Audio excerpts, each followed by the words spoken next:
पहिलं पेशंट होतं, माझ्या गाडीमध्ये गेलं आणि मला असं कुठंतरी वाटायचं की हे काय झालं की मी पहिलंच पेशंट घेऊन चालली आणि हे असं का झालं. त्या मुलीची किंचाळी मला म्हणजे माझ्या कानात घुमत होती.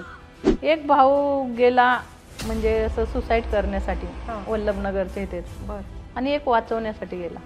तो एक तर असा रोलिंग होत 1 किलोमीटर गाडीबरोबर पार नाशिक फाटीपर्यंत गेला. अरे बापरे. हा, म्हणजे असे एवढे छोटे छोटे तुकडे झाले. गाडीच्या रेल्वेच्या चाकांबरोबर असं फिरत फिरत तो गेला.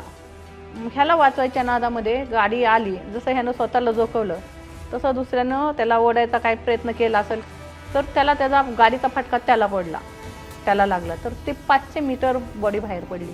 म्हणजे संगतीच दोघा भावांचा जीव गेला. मी बॉडी घेऊन चालली आणि एकदम अचानक स्पीड ब्रेकर लागला. पटकन ते मला असं टच झालं पाठीमागं.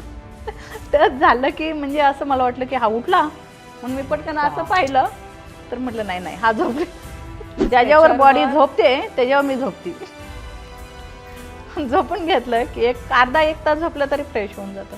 एक वेळेस तर बीडला जाताना मी बॉडी शेजारी झोपून गेली होती. काळाची महिमा काळच जाणे, कठीण असतं कुणाचंही अचानक जाणे.